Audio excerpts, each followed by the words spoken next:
I'm off to visit Mras Nitzi in Victoria. One of my homies who we've been mutually supporting each other's musical journeys for well over a decade, probably closer to 1.5. And right now I feel like I'm looking at the front cover of a Dolly magazine from the late 90s. Because all I can see is Hume and nature.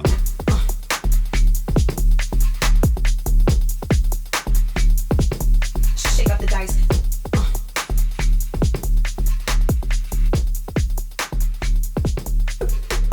Oh, everything is working. Yay! Look at this spread already. I know, so exciting. This is my friend Eve, also known as Mras Nitzi. Hi, Sean. Thanks for coming. Thank you for having me. Well, so tonight we're going to have, I'm doing the same recipe 2 nights in a row. Two episodes in a row, because I have a limited menu. Well, Josh actually didn't get to choose, but Eve did. So making larb again, there's no mint. So I got parsley and chives to make up for mint. And I know that parsley plus chives does not equal mint, but I reckon that will be a good combination. And larb is one of those things where you can kind of just chuck different herby greens in. Yeah, So, nice. Yeah, unfortunately my oven situation is pretty minimal. It's a camping oven, and 3 out of the 5 options you had involve the oven, and I just wasn't sure if you would want to have to deal with my oven. So that's why we ended up with this same salad recipe, because there's no oven involved at all. Yes. Yeah. But limited resources breed creativity, don't they? Oh no, I distracted you. The It's yolk. all right. Oh! Good start. I was feel going to like say there's- something, but I just thought I'd let you go and learn from your mistakes. Was it just the way I was holding it? You I just just weren't need to- holding the top. Yeah. You were only, well, the very tippity. Yeah, you need a, yeah. There you go. That. Yes, and Much I better. have made mistakes like this before. I feel like I should get us a cloth, maybe. Will there be more mistakes coming? I think so. I think I've got this now. Okay, sweet. I trust in you. I don't use sugar syrup because amaretto is very sweet. And I try not to use a sweet whiskey either. Nice. Because, yeah, that's also just makes it a little bit too sweet. I certainly wouldn't do this with bourbon. No offense to bourbon drinkers. Each to their own. All right. See, I Looks think pretty that's frothy. Yeah, I think that's pretty good. That's a good amount of froth. And what have you been doing the past couple of eventful days, Eve?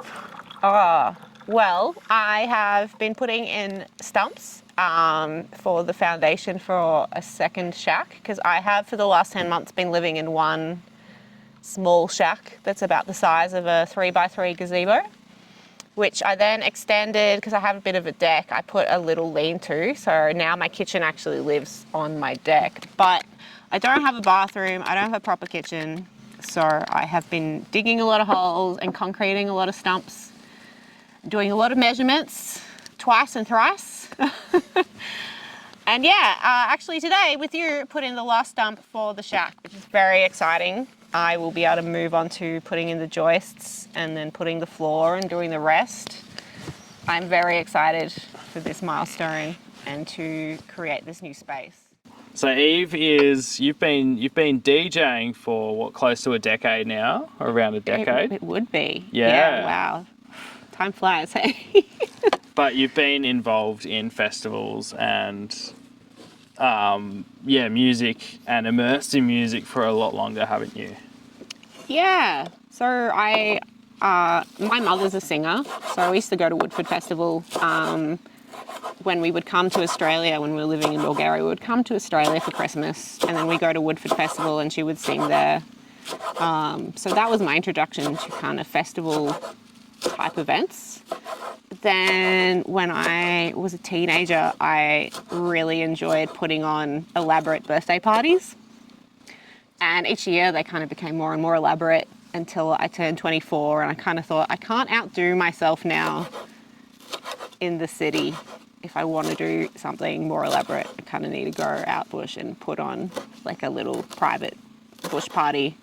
And two close friends of mine that I happened to be living with at the time were also thinking about putting on a bush party. So we all joined forces and we created this event, Bojangles, which ran for 3 years. In the third year, we went legitimate, which was a really big task. It was us and some close friends and a very small team. And it was successful in many ways, but not financially. And that year, actually just before that Bojangles, I started putting on Awesome Sauce events, which are like gig events in Melbourne, promoting local talent, especially in the alternative broken beat kind of scene. I actually left my Awesome Sauce shirt in Wilcannia. I was almost going to wear it for this, but I'm going to actually wear it in one of my overseas interviews. Nice. The t-shirt spawned this whole plan of like, all right, I'll rep my mates like events crews or labels or whatever, or artist shirts while I'm interviewing other people overseas. That's a great idea. To like as a way to like, you know, support the homies when I'm out and about. Yeah, I don't really do them anymore. I did one last year, which was nice to kind of bring it back, but I am focusing my energy more on DJing and building a life out here in the bush. So there's only so much you can do in one chapter of life. And how did curating events lead to DJing? Because there's a bit of a connection there in terms of like, you know, putting things together and creating flow and that kind of stuff.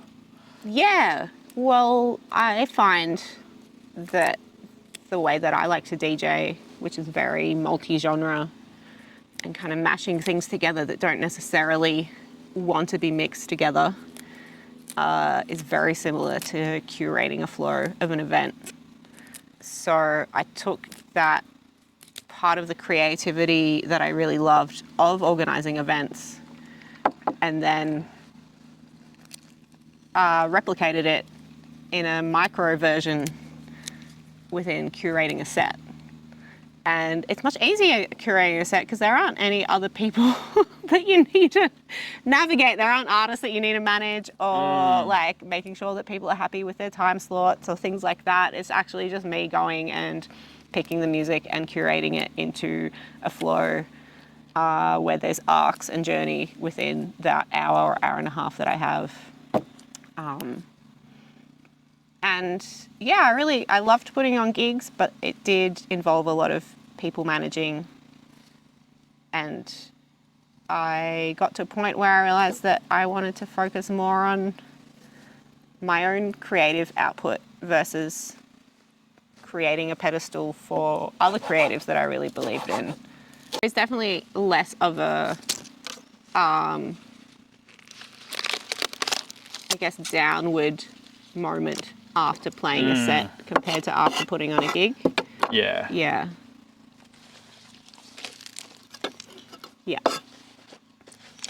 Yeah, and so over the course of your Melbourne events, like where have you put events on in terms of venues and, you know, spaces and stuff?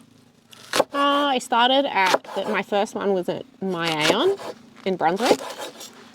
And then I did one with my friends that we put on Bojangles. We did a promotional event at Rubik's, also in Brunswick.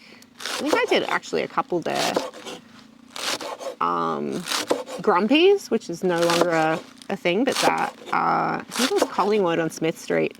That was a really nice small venue that supported a lot of the broken beat promoters, which was a really nice place to go.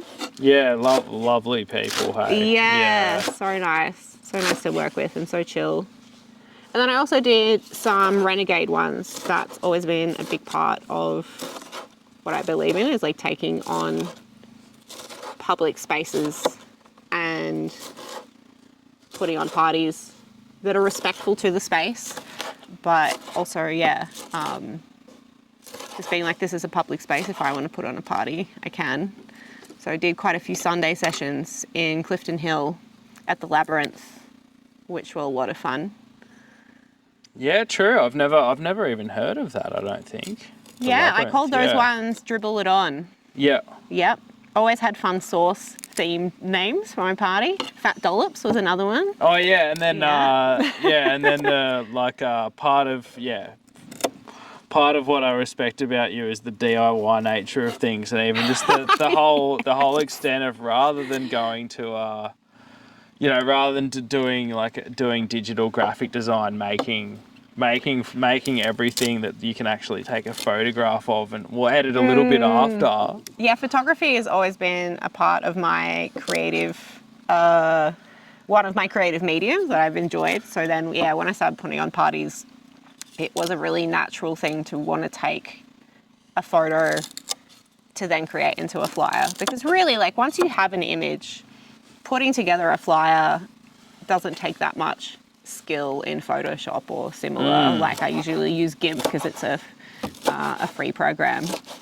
And it's a lot of fun. Like, I like expressing myself creatively in different mediums, and visual medium is definitely one of them. So I took advantage of the fact that I had these parties so I could make some fun images. And I had some friends get involved in the photo shoots, and now, those times and memories with those people are forever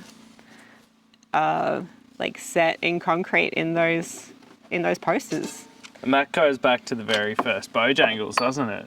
It does, yeah. I took that photo, and because of the name Bojangles actually came from from one of the people that was in that original photo, that it made sense to utilize her image. And then obviously we grew from there and we changed after that, but it was really nice. Especially since, that person has now passed, that, again, her image and memory is forever cemented within that name and that image of that flyer, Yeah, that's beautiful. Yep. Look at you going with chopping. Yeah, What's so next? That's all chopped. Well, I've got so the next part is just cooking the glutinous rice, which is either arborio or sushi rice. Okay. And then that's where the pestle and mortar comes in handy. So I didn't have one. I was warned by Little King. I'm not blaming him, but Eve has 3. So I'm just saying, in terms of pestle and mortar collections, Eve is probably going to be the breadwinner of, potentially this whole series. That's going to be a question now. I'm going to have to ask everyone how many pestle and mortars they have in their house. Yeah, true. I don't even have a house. I only have a shack, but I have 3 of them. But I do really love kitchenware and cooking, and the pestle and mortars kind of just came into my life. And at one point I realized I had 3, and I thought I probably don't need 3, but they all are different shapes and sizes. So I couldn't choose which ones to discard. So they're all just staying and living with me out here in the bush, being very useful, obviously. Indeed. Yeah. So what was the transition to DJing from putting on events? And you were also working in events, running ops and stuff like that when you started DJing, were you? Yeah. So putting on Bojangles, then I had Mick, who runs Culture Jam, come to Bojangles, and he had been thinking about putting on a festival for a long time. So he then approached me and my team of badass bitches that ran operations for Bojangles and said, hey, can you come and help run this facility for the town? So we went, and from the first town, created operations for that. And then Steph Bourne and Lee Bourne came and helped at one of the towns, and they had been running Tanglewood for a while, but they also didn't have operations. So they said, hey, can you come and help us have this at our festival? So we went and did that, and then also a similar thing happened with Twisted Frequency in New Zealand. Yeah. I was friends with David, who organises it, and he would tell me stories about him basically being a solo person running around and doing operations. And I just was like, this is crazy. You should fly me over and I can show you what it's like to actually have a team helping you manage your event. And so I went and I did that as well. So yeah, it's become a thing for me, going and instead of putting on my own gigs, actually going and helping support people who are running their own events and being that back end person who's kind of like a rock and a manager and a calm place that can just get shit done and keep shit calm, which I'm now doing for Deliverance up in New South Wales now that that's come back. So the last 2 years I've been helping organise and run Deliverance with Brew up at Waitala. So yeah, it's actually, talking about it, I know that I've accomplished all those things, but actually saying it all in a row is a reminder that, this is something I've been passionate for a while, because events are hard. You get a lot of curveballs, and like if you don't have a good system and a good team that knows how to utilize that system, it can get pretty hairy pretty quick. And just also being, being connected to one part of it and not the whole thing. There is something satisfying in that, like with Cognitive Roots, which you were involved in. That was a while ago now. So, and it was the same for me. Like I was just doing marketing, and I think having that, not the stress of doing everything and just being allocated that one thing, made that work for me at that time. Having defined roles and rosters, which are often lacking, especially at smaller events. Kind of everyone's always working or not working because the headline is on. But having a little bit of structure is very helpful, because then people know, I need to be sober for these hours, and then I can party. But if you don't put in that effort to give that little bit of structure for people, that's when the wild things can kind of happen. Absolutely. So running events I really love, but then I also had so many friends being artists, and my friend Ree, who also passed, just before she passed, she was really encouraging me to start focusing on my DJing and to let go of the gigs, because she really believed in my music selection and what I could do. And then the week she passed, I happened to have a gig each weekend. So I had one gig at home base, and then she passed on the Tuesday or Wednesday, and then I had another gig. It was this like huge week. I was so excited that it was kind of happening. And then once she passed, I was like, I need to go full throttle into this to honour what she was telling me, like that she thought that I should follow. And I don't know, ever since then I've kind of stuck to that. Yeah. And it's really nice honouring her memory. Every time I play, I think of her, and it's really nice to see the growth. Even though it's slow, I don't play it often, but when I do, I put a lot into it. You've been pretty consistent with recording and uploading nearly every festival you've played at, which is really handy. Yes, I think that's important. Yeah, I really, once it's released, then it's done.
festival-wise, it's what some wide open spaces and Twisted and Deliverance and where else? Tanglewood. Esoteric. They're the main ones I can think of off the top of my head. There may be more, but I'm really bad at remembering things. Yeah. And then a bunch of city gigs. Did a lot of online streams during COVID, which was really awesome to be involved in that because everything was kind of going like this, and then COVID hit, and I felt like it was a bit of a slump in like that momentum of DJing and feeling like it was going like that, but having those streams meant that I could keep engaging in that space. And I really appreciated the people that went to the effort to learn how to do it, because that is not my forte, the tech stuff, but the people that did and invited me to be involved, I felt really privileged. Do you think that there's going to be more like smaller boutique festivals now? Because that's kind of what I've been expecting to happen since things got strict in New South Wales and then everywhere after COVID. It really depends on the people that are willing to make them happen. So it's hard to know. I'm not so connected with crews that are making things happen these days. So I feel like they probably are happening, but maybe they're just not on my radar. Yeah. Because I remember being in my 20s and like going to all of these small bush stuffs. I think this is so much fun, but the music is terrible. It's not to my taste. There's a lot of psytrance, which, I know a lot of people love, but for me, it's a bit too predictable because it's very like, I can kind of tell what's happening for many bars ahead. Where for me, I like to be more challenged with the music that I like, which a lot of people don't like that. Like breakcore and heavy break beats is like definitely not everyone's cup of tea. But for me, like that challenge of not knowing what's coming next, I really enjoy. And then there would be like one or two acts that would be booked, like Circuit Bent for those days. They would get booked, and I'd be like so excited just to see my friends play. And so me and my two mates, we would be standing at the back of the dance floor having a bitch about how bad the music was. And then in the end, we're like, why don't we do something about it? We can't just stand here complaining all the time if we're not going to try and do something about it, which is where the idea of Bojangles came. Like, let's see if people are interested in a bass and broken beat only event. Yeah. And what pushed us over the edge was actually going to a Deliverance, which is the first bass only music event, like festival in Australia. And we're like, look, someone else is doing it. We can do it. Let's do it. Yeah. Which has been amazing, actually coming full circle after Deliverance stopped for so many years, and now being a part of bringing it back, because that was one of the events that inspired me to start Bojangles, which took me on this massive journey of managing events and doing all the stuff that I just spoke about. And now suddenly I'm back with all of those skills due to that event, helping that event come back. It just kind of like blows my mind a little bit. Totally. It's really cool. It makes me really happy. And it's cool that, having been able to see that, because that was my first Deliverance too. And then, and then being at the first Bojangles the year later, because, I went to 2011 and then 2012. And then and then Deliverance making me so excited about that, because Deliverance was the first thing of that kind that I'd been to, and that was in November. And then I was like, what? I get to do this again in Victoria now. This is awesome. Yeah. And the fact that I broke into Bruce's sister's car, like he put it across this announcement. Like, my sister's locked her keys in her car. We can cut to some there's footage of this. Whoever breaks into the car can choose who they want to open the house party after the main stage closed. And I was there with my two friends who I put Bojangles on with, who are amazing producers, and I was very passionate about their music. And I was like, okay, this is me. I'm doing this, and I fucking did. And I'll put Stinkwood links in the comments. And then Stinkwood got to open the house party, and I don't know. It was one of those again circle moments because I didn't really meet Brew before I started working with him. So once he found out that was me, I don't know, it kind of like connected us from before we had probably met, which is really nice. It was like, yeah, I've already got kudos because I made that happen. And those deliverances and those Bojangles as well. Just so many, like, well, it was nearly like everyone you'd see on lineups then was producers, not just DJs as well. But that's a whole set, like, I'm not saying just DJs, but you know what I mean? Like, it was like... I'm so offended. It's all right. You're not a just DJ. You're a curator as well. You're different to the just DJs. I am different. I actually often think that it would be nice if there was another term that I could use, not to like be different, but the people that I really respect and love as DJs have a skill set that I just don't have, like being able to play things more on the fly. Yeah. Is something that I find really difficult. Like you were saying earlier, I'm very much a planner, and like once I have the plan, I'm sticking to the plan. I'm kind of like, if you don't like it, too bad, because this is the journey that I need to go on and take you on. And most of the time, luckily, it goes down pretty well, but it is weird.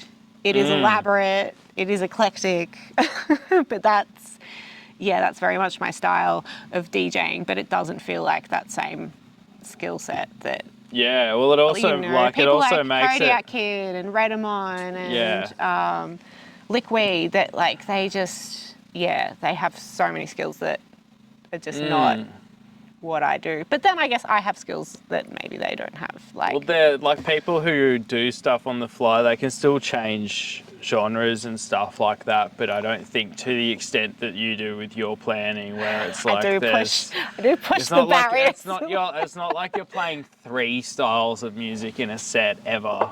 There's normally like I don't even probably know. quite a lot more than that, which is what makes it fun as well.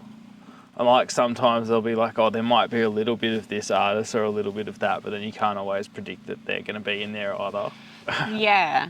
I've never been very good at knowing genres unless they're very clear genres. So the music that I choose that I want to play is very much by feel.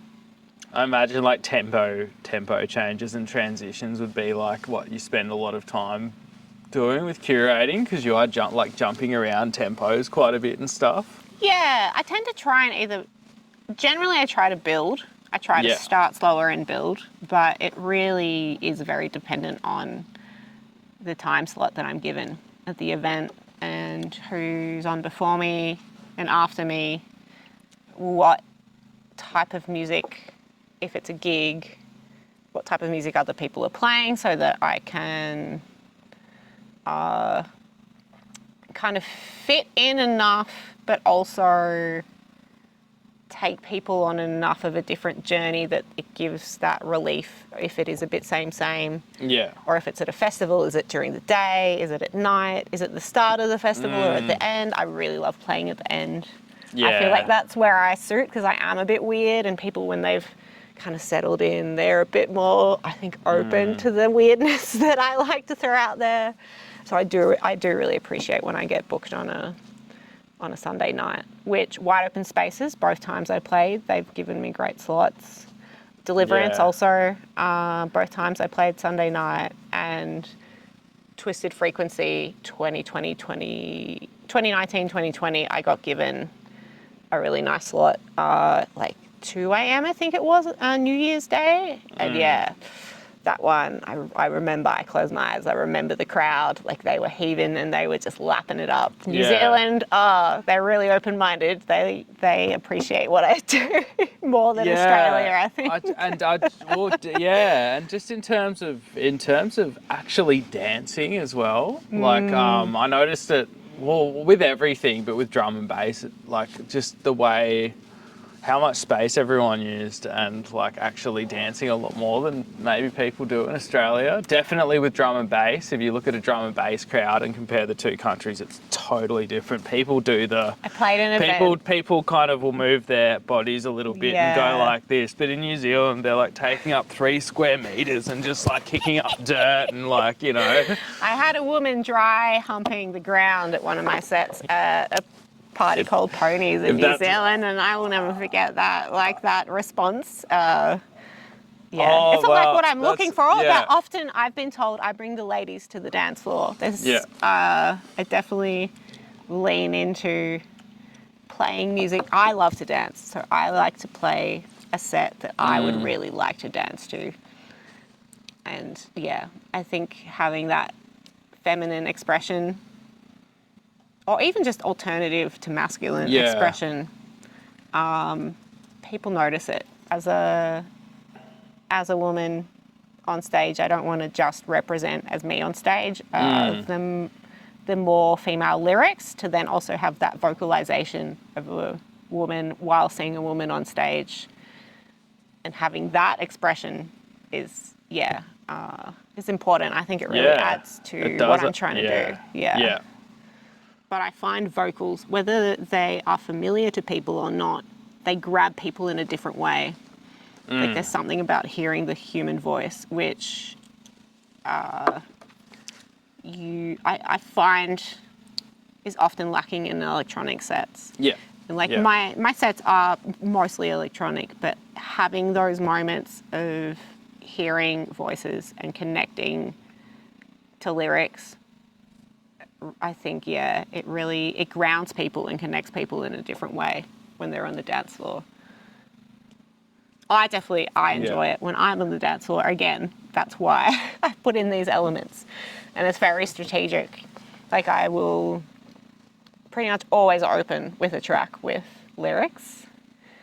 And I don't like to have too many tracks without any lyrics. And sometimes it may just be a sample, but it kind of needs to hit often enough to keep that theme consistent, even though you're going on the roller coaster of the Mras Nitzi ride. Yeah. So there's enough consistency, and lyrics is one of those things that helps kind of ground the bizarre nature of what I like to express. Yeah. And that's the thing about like thinking about music more in terms of like the like mood or the aesthetics of the track rather than what genre it is. Like maybe that's like you're mixing more, you're not mixing really for like tempos or styles of music, you're mixing like different moods that work together kind of thing. It is all by feel. It is very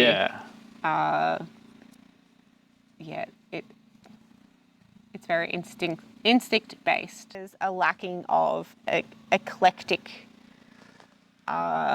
artists that are getting regular gigs. Like there's a lot of artists that are really good at what they do, but there's a lack of eclecticness, and that's something that I really, I don't know, I just think it's a bit more juicy and meaty when you don't know what's coming, rather than being like, oh, I'm going to go see that amazing drum and bass DJ. They have great taste in drum and bass, and that's nice, but I just get bored myself when I'm mixing. If I stick too much to one genre, like I'll get a few tracks in and then I'm like, no, it's got to go over there. Like, yes, those 3 drum and bass tracks were great, but we need a pivot point now. That's just, that's my natural storytelling style when it comes to music. Yeah, it's taken me a long time to try and do something like that, but I think, hearing how broad your sets are have inspired me. Like on New Year's, I did one that was like, it was all very lush and chill, but it just like, I went through like maybe 5 or 6 different genres, which is like, that's heaps of different styles for me, and it's actually just, it is fun,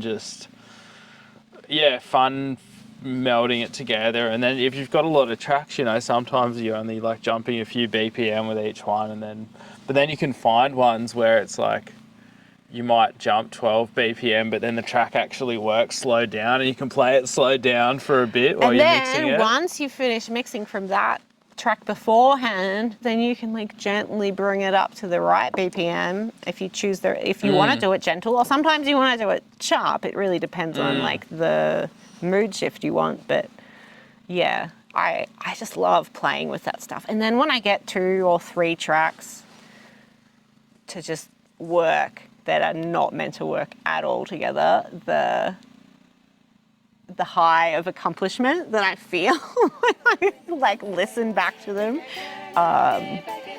is, yeah, it's like gold for me. I just feel like, yeah, I made them work. I love them all. Yeah, it just makes me really fucking happy, hey.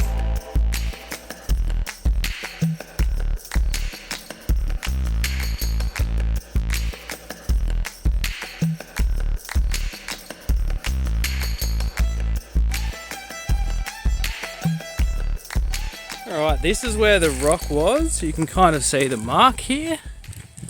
This is the rock. This is where it ended up. And so my car dragged it, what's that, like 5-6 meters with one of the wheels hanging up. This is the side that I dinted from a log previously. And this is what I did last night. Oh look, I kind of parked my wheel on a log now. But yeah, didn't damage any of the car, just the side bit.